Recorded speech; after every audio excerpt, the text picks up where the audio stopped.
dammskibet til Aarhus i aften. Pokkers har så jeg sagt ja til den dilettantkomedie. Det er jo stort set din egen skyld, ikke? Tror du, det gør ærgelsen mindre? Trøst dem, at I også skal slide brosten de første par dage. Skal vi ikke alle sammen trøste os med et krus øl, hva'? Hvem giver?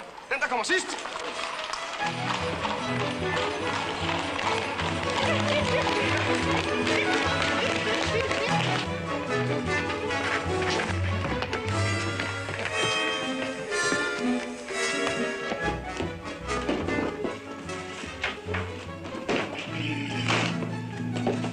Kælder, 3 krus øl.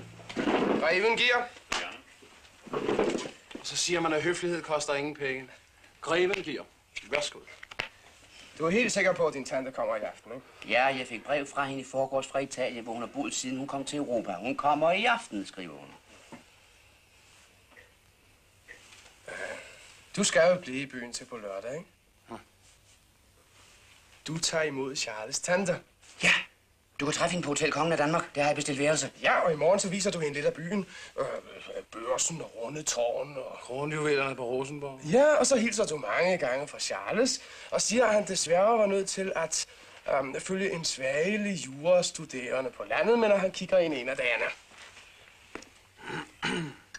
Ja. Sværlig jurastuderende. Er det din karakter, du mener? Det var en meget god idé, synes du ikke? Jo, den er glimrende.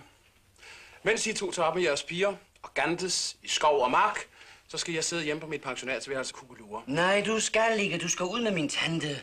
Ja. Støve byen rundt med en gammel herre. Jamen, du skal jo netop spille en gammel herre i dilettantkomedien på lørdag. Til en chance for at gøre studier. Tal ikke mere om den komedie. Jeg kunne brænde de skørter. Hvordan ser hun ud? Jeg har aldrig set hende. Hun har boet i Brasilien de sidste 20 år. Altså, en udbrændt brasiliansk cigar. Ellers tak, jeg ryger ikke.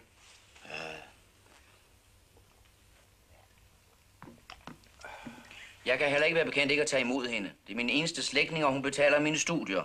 Jamen, så velhavende. Se her, hvad der står i den Berlingske i morges. Værsgo.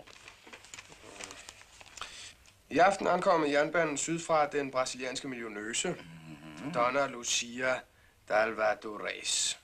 Er din tante Donna? Det betyder frue på spansk.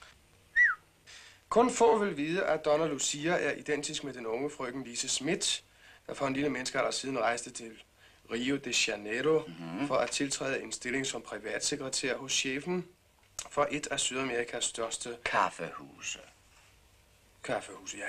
Hvor hun afslørede en så udmærket finansiel begavelse, at den kulminerede i et romantisk bryllup med hendes chef på dennes dødsleje.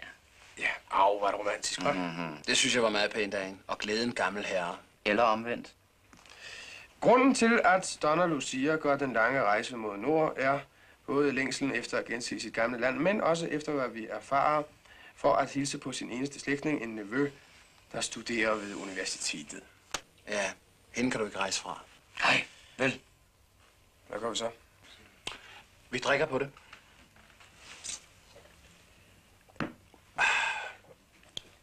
Ved I hvad? I bliver herinde begge to til på lørdag. Så slutter I festlig af med at se mig spille hovedrollen i Det Fifi Fruentimmer. I må gerne tage Donna Lucia med. Hun har råd til at betale billetterne. Hvad så med Laura og Lone? De venter os op på landet lige så snart semesteret er forbi. Altså i dag. Det lovede vi i påsken. 2 dage før eller senere. I har en kvart juni, en hel juli og en halv august til at forlove jer i. I 2 lykkedrenge. Der bliver vel ikke andet at gøre beskrive til, vi kan ikke komme før søndag. Nå, jamen så må det være straks. Der går kun brevpost ud 3 gange om ugen. Kælder! Betale. 3 krus øl, det er lige 42 øre med det hele. Nå, og nu steget igen. Værsgo. Tusind tak, herre. Det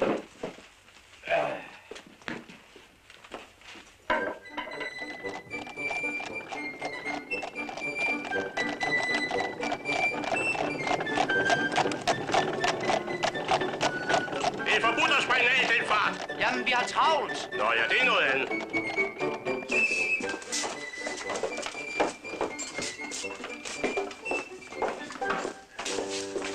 Er der ikke en af jer, der kan hjælpe med at lukke min kuffert? Det kan Ditlev, han er den tungeste.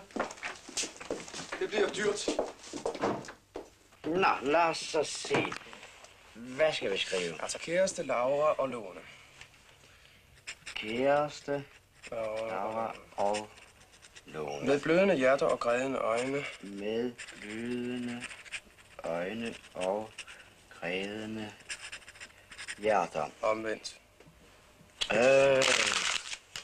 Ja. Kæreste Laura. Kæreste Laura og Lone. Med blødende hjerter. Med blødende Hjerter. ja. Og grædende øjne. Og grædende øjne. Ja, tvinges vi til at blive Tvinges vi til at blive i byen i byen endnu et par dage. endnu et par dage. I det Charles tante. I det min tante. Jeg har ikke skrevet min tante, brevet er også for mig. I det vores tante. Er fuldstændig idiotisk. Så skriv selv. Kæreste Lone og Laura. Laura og Lone. Med blødende øjne og grædende knæ. Hvorfor tager jeg ikke jeres post? Er der brev? Jeg må ikke. Det er nok fra din tante. Lad os begge to. Det var mig, der så det. Det var mig, der opdagede det. Fingrene væk. Ja, det er det, jeg mener. Læs højt. Kære Charles og Peter. Jeg er så bedrøvet, for efter den dejlige påskeferie, vi tilbragte sammen med jer, havde vi glædet os sådan til sommerferien. Men nu har vores onkel bestemt, at vi skal tilbringe sommerferien hos en slægtning i Vordingborg, hvortil vi rejser på lørdag. Vi sender jer derfor hermed vores inderligste hilsner. Jeres bedrøvede Laura og Lone. De rejser i overmorgen. Hvad så? Så må Ditlev tage sig af din tante, og vi to tager på land med første to. Din hukommelse trænger til at støve sig af, lille Petermand. Vi aftalte, at jeg ikke ryger udbrændte havanesere. Brasilianere. Og jeg, som havde håbet på at blive forlovet inden Sankt Hans. Og jeg inden Mikkelsdag. Jeg har den helt rigtige idé. Din tante kommer hjem efter 20 år for at tage sit gamle land ind til sig.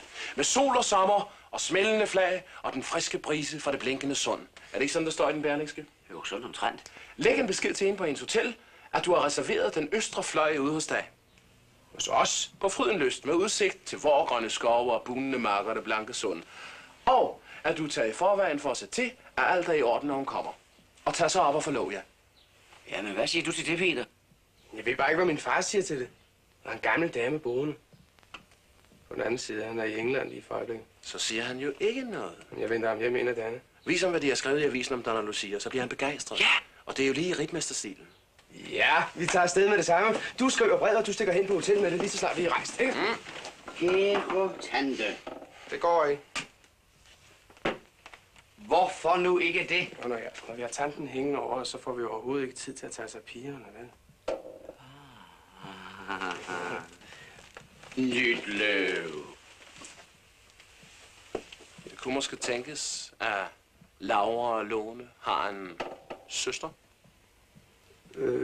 Veninder, masser af veninder. Dejlige veninder, pragtfulde veninder. Ja, for pokker. Og tante går tidligt til ro, så har du hele aften for dig selv. Du vil få en vidunderlig tid på Frydenlyst. Mener I det? Ja, for pokker. Du skynd dig nu hjem og pak, og så husk at tage kostymet med, så kan du tage direkte ind og spille dilettante. Og nå Aarhusbåden hjem samme aften. Efter 2 pragtfulde døgn. Mener I det? Ja! Har du penge til toget? Nu skal jeg se. Hvem går hen med brevet? Det går Mortensen. Mortensen! Jeg beder tante telegrafere, når hun kommer. Mortensen, vi har lige et brev, vi skulle have bragt hen på Hotel Kongen af Danmark. Ja. Har du lidt til ham? Ikke en klink. Har du? Vi mangler en krone til toget. Din hengivende Charles. Lunden, Daler og Mortensen og Stikmanden. Mortensen? Ja. Det kunne vel ikke låne mig en daler? Jo, selvfølgelig. Donna, Lucia. Tak. Tak for det. Hvad for noget? Alvadores. Altså, Dalvadores med sæt i enden. Mortensen, det skulle gerne bringes ind på hotellet så hurtigt som muligt. Jeg ved. Værsgo. Mange tak. De giver mig en krone igen. Værsgo. Tak for Og det, mange tak. Tusind tak. God sommerferie. Lige mod Mortensen. God ferie. Værsgo, der har du din krone.